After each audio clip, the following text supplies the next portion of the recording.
100 കൊല്ലം പോലും ഈ ഭൂമിക്ക് നിലനിൽക്കാൻ കഴിയില്ല. മനുഷ്യരാശി 100 കൊല്ലത്തിന് അപ്പുറത്തേക്ക് ഒരിക്കലും പോവില്ല. അപ്പോൾ അവർ ലോകാവസാനം അവർക്ക് ഉറപ്പിക്കുകയാണ്. അപ്പോൾ അവർ എന്ത് ചെയ്യാണ്? പിന്നെ അവർക്ക് ചെയ്യാവുന്നതിന് പരമാവധി എന്തേ ഉള്ളൂ, ഒളിച്ചു നിൽക്കുക. ഇഷ്ടംപോലെ ബങ്കറുകളിലെ സൗകര്യങ്ങൾ എന്ന് പറഞ്ഞാൽ ഭയങ്കര സൗകര്യങ്ങളാണ്. ഇനി അതിനൊന്നും മില്യണർമാർ അല്ലാത്തവർ എന്ത് ചെയ്തിട്ടുണ്ടെന്നറിയോ? അവരുടെ വീടിൻ്റെ അടിഭാഗത്ത് നിലയറ ഉണ്ടാക്കി വെച്ചിരിക്കുക. അത് സർവ്വസാധാരണയാണ്. 2 മുറി, ഒരു കിച്ചണ്, ചെറുത്. ഇപ്പോൾ എന്താ പറയുക, സുക്കർബർഗിൻ്റെ ഒക്കെ വലിയ 2500 ലക്ഷം കോടികളൊക്കെയാണ് അതിന് ചിലവ്. ഇത് എല്ലാവരും യൂറോപ്പിലെ അമേരിക്കയിലെ ഒട്ടുമിക്ക ചെറിയ ചെറിയ വീടുകൾക്കും എന്തുണ്ടാക്കി വെച്ചിട്ടുണ്ട്? അണ്ടർഗ്രൗണ്ട് അറകൾ. എപ്പോഴെങ്കിലും ലോകം അവസാനിക്കുകയാണെങ്കിൽ എവിടേക്ക് ഇറങ്ങാം? ഭൂമിൻ്റെ അടിയിലേക്ക് ഇറങ്ങാം. അങ്ങനെ അതിനാ സാധുക്കളെ പറഞ്ഞാൽ നമ്മുടെ ലോകാവസാന കൺസെപ്റ്റും അവരുടെ ലോകാവസാന കൺസെപ്റ്റും രണ്ടാണ്. അവർ വിചാരിക്കണം ഈ ഭൂമിക്ക് മുകളിലുള്ളതൊക്കെ നശിക്കുക എന്നുള്ളതാണ്. നമ്മളത് അതല്ല. കല്ല ഇരാ ദുഃഖത്തിൽ അർളു ദക്കൻ ദക്കൻ ഇടിച്ചുടച്ച് ഈ ഗോളത്തെ ധൂളിയാക്കും. അങ്ങനല്ലേ? അതല്ലേ? അപ്പം അവിടെയാണ് അവർ നമ്മളുടെ എതിര്. അപ്പം അവർക്ക് ഈ കേവ്സ്, ഈ ബങ്കേഴ്സ് അവർക്ക് മതിയാവും. കാരണം താഴത്തേക്ക് ഇറങ്ങിയിരുന്നാൽ മതി. അവിടെ ഇഷ്ടം പോലെ ലോകത്തിൻ്റെ നാനാഭാഗങ്ങളിലുണ്ട് ഇഷ്ടം പോലെ സൗകര്യങ്ങൾ ഉണ്ട്. വലിയ വീടുകൾക്ക് താഴെ നിർമ്മിക്കുന്നവരുണ്ട് വേറെ ഇടത്തരം ബങ്കറുകൾ, ലിവിങ് റൂം, കിച്ചണ്, ബാത്റൂം ഒക്കെ. ശതകോടീശ്വരന്മാർ നിൽക്കുന്ന മൾട്ടി സ്റ്റോറി ലക്ഷറി ബങ്കറുകൾ വേറെ ഉണ്ട്. ഭൂമിക്കടിയിൽ 15 നില വരെയുള്ള 15 നില അടിയേക്ക് 75 പേർക്ക് വരെ താമസിക്കാവുന്ന പിന്നെ ലക്ഷറി ബങ്കറുകൾ നിറച്ചിട്ടുണ്ട് യൂറോപ്പിൽ, അമേരിക്കയിലൊക്കെ. ഈ ബങ്കറുകളുടെ സൗകര്യങ്ങൾ, ബങ്കറുകൾ ഒരു ഗുഹയല്ല, കേവലം ഒരു ഗോഹൽ, ഒരു കേവല്ല അത്. പിന്നെ എന്താണ്? 5 നക്ഷത്ര ഹോട്ടലിന് സമാനമായ സൗകര്യങ്ങളാണ് പലർക്കുള്ളത്. അതിൽ എന്താ പറയുക, NBC ഫിൽട്രേഷൻ, വായു ശുദ്ധീകരണം, അതായത് എന്തെങ്കിലും മോശപ്പെട്ട സ്വാഭാവികമായും അതെല്ലാം ഫിൽറ്റർ ചെയ്യാനുള്ള സൗകര്യങ്ങൾ, പിന്നെ കുഴൽ കിണറുകൾ, വെള്ളം വീണ്ടും ശുദ്ധീകരിച്ച് ഉപയോഗിക്കാനുള്ള വാട്ടർ റീസൈക്ലിംഗ് സംവിധാനങ്ങൾ, പിന്നെ സൂര്യപ്രകാശമില്ലാതെ ചെടികൾ വളർത്താനുള്ള ഹൈഡ്രോപോണിക്സ് സംവിധാനങ്ങൾ. അതായത് ബൾബ് കത്തിക്കും, എന്നിട്ട് എന്തുണ്ടാക്കും? ചെടികൾ. അതായത് അവർക്ക് വേണ്ടതൊക്കെ മല്ലി മുളകൊക്കെ എന്ത് ചെയ്യും? സൂര്യപ്രകാശം കിട്ടൂലല്ലോ.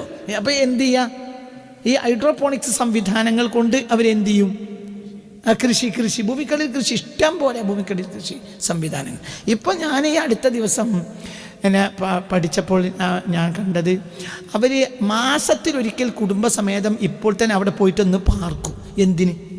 പെട്ടെന്ന് ലോകാവസാനം വരുമ്പോൾ നമുക്ക് പരിചയമില്ലാത്തടത്ത് പോയി ഒരു അന്തപ്പെടലുണ്ട. ഇപ്പം തന്നെ മാസത്തിൽ ഒരിക്കലും അവരെ എവിടെ പാർക്കുന്നുണ്ട്? അണ്ടർഗ്രൗണ്ട് ഈ കേവ്സിൽ, ഈ ബങ്കേഴ്സിൽ അവർ പോയി ഇറങ്ങി പാർക്കും. ഈ ഗുഹേൻ്റെ ഉള്ളിൽ, ഈ ബങ്കറിൻ്റെ ഉള്ളിൽ ഇറങ്ങി പാർക്കും. എന്തുകൊണ്ട്? അവിടുത്തെ കാര്യങ്ങളൊക്കെ നമുക്കൊന്ന് പരിചയമായി കിട്ടണം. എപ്പോഴാണ് ലോകം പൊട്ടാന്നറിയില്ല. അങ്ങനെയുള്ള സംവിധാനങ്ങൾ. ഇപ്പം ഒരുപാട് ആളുകളെ ഈ യുദ്ധത്തോടനുസരിച്ച് ഇസ്രായേൽ നീക്കിയിട്ടുണ്ട്.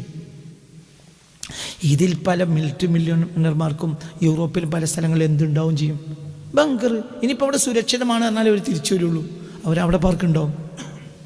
എവിടെയല്ല ഇപ്പോൾ അവർ പാർക്കുന്നത്? ഭൂമിക്ക് മുകളിലോ ഇസ്രായേലിലോ അല്ല. പിന്നെ അവരിപ്പോൾ എവിടെ പാർക്കുണ്ടാവും? ചിലപ്പോൾ ഇത് അർമ്മഘടന ആവും ചെയ്യും. എന്നാൽ പിന്നെ അവിടെ തന്നെ പാർക്കാം. മനസ്സിലായില്ല? ഭൂമിൻ്റെ മുകളിൽ നിന്ന് മെസ്സേജ് ഒന്നും വരാതിരുന്നാൽ നമുക്ക് പോലും ഉറപ്പിക്കാം എന്ത് അർമ്മഘടനായി. എന്തായത്? അവസാനം എല്ലാം കൂടി കൂട്ടിയടിച്ച് ചത്ത് തീർന്നിട്ടുണ്ടാവും. എന്നാൽ നമ്മൾ ഇറങ്ങാറുണ്ട. നമ്മളെവിടെ? കാരണം മനുഷ്യരാശിയുടെ വിത്ത് ഇവിടെ ഉണ്ടാണല്ലോ. അപ്പോൾ ഇനി ഇതെല്ലാം ചത്തുപോയാലും നമുക്കുണ്ട് എല്ലാം കഴിഞ്ഞ ഒരു കൊല്ലം 2 കൊല്ലം കഴിഞ്ഞാൽ ഓല ഇവിടുന്ന് പൊങ്ങും, ബങ്കറിന്ന് പൊങ്ങിയിട്ട് അവിടെ. അതും എന്താണ് അത്ഭുതം എന്ന് പറഞ്ഞാൽ, അത്ഭുതമായ അത്ഭുതം എന്തെന്നാൽ ഈ ലോകത്തുള്ള എല്ലാ ചെടികളുടെയും സീഡ്സ് ശാസ്ത്രലോകം സ്വരൂപിച്ചിട്ട് ഭൂമിക്കടിയിൽ വെച്ചിട്ടുണ്ട്.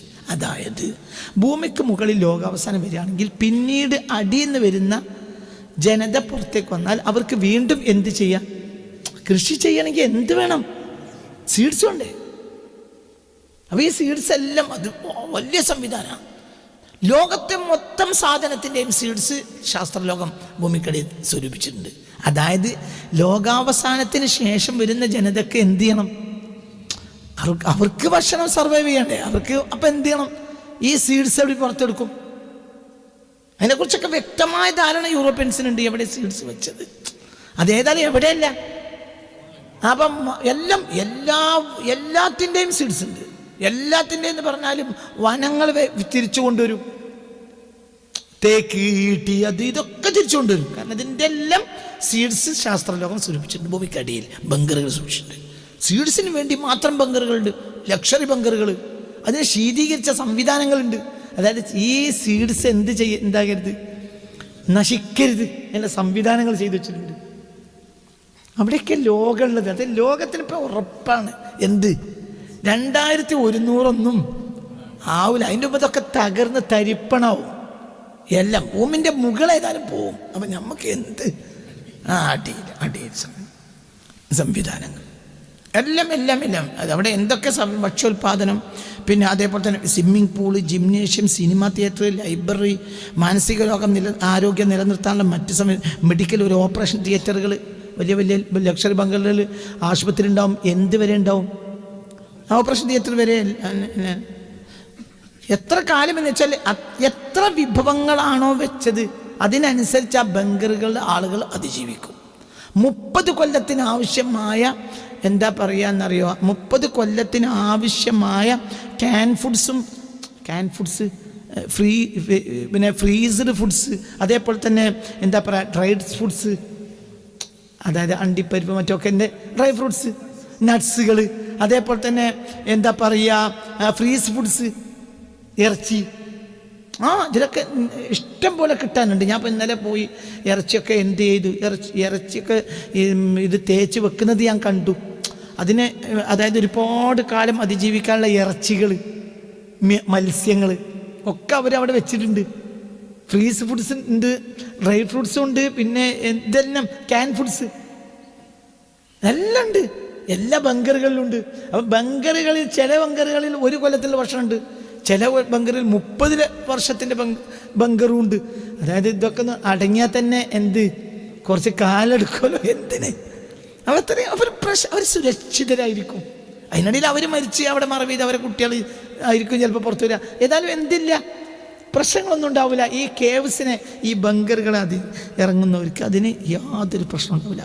25-30 ലോകാവസാനം വന്നാൽ അതിജീവിക്കാൻ ഇവർ കരുതി വെക്കുന്ന പ്രധാന ഭക്ഷണ സാധനങ്ങൾ 25-30 വർഷം വരെ കേടുകൂടാതെ ഇരിക്കുന്ന ഫ്രീസ് ഡ്രൈഡ് ഫുഡ്സൊക്കെ, അതേപോലെ തന്നെ പിന്നെ ക്യാൻ ഫുഡ്സ്, പിന്നെ ആൻറ്റിബയോട്ടിക്, ഇൻസുലിന്, പ്രഥമ ശുശ്രൂഷ കിറ്റുകൾ, പിന്നെ ശസ്ത്രയ്ക്ക് ആവശ്യമായ ഉപകരണങ്ങൾ, പിന്നെ ഡീസൽ, കാരണം ജനറേറ്റർ, അതായത് ഒരുപാട് കാലമൊക്കെ 10-30 കൊല്ലമൊക്കെ നിലനിൽക്കുന്ന ജനറേറ്റർ. ആ ജനറേറ്ററിന് ആവശ്യമായ ഡീസലുകൾ, എല്ലാം വലിയ വലിയ ബാറ്ററികൾ.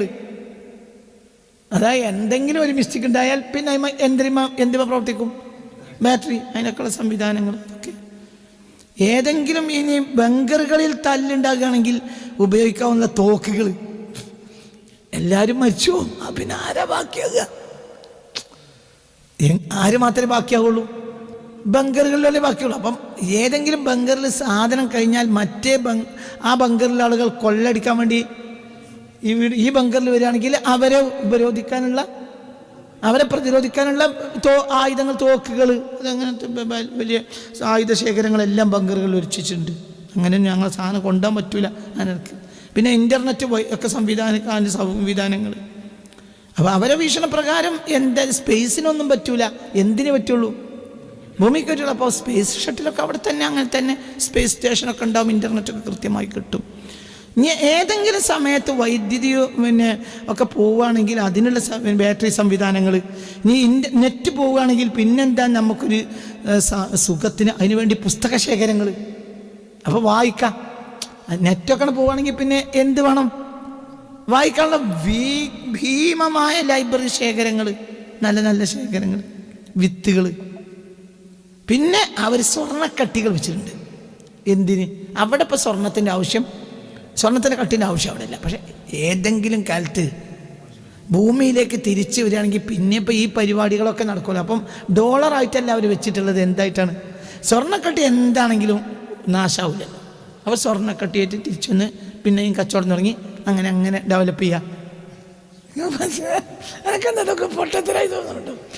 പക്ഷെ അവരെ സംബന്ധിച്ചിടത്തോളം അവരതിനുള്ള തയ്യാറെടുപ്പിലാണ്, വലിയ തയ്യാറെടുപ്പാണ്.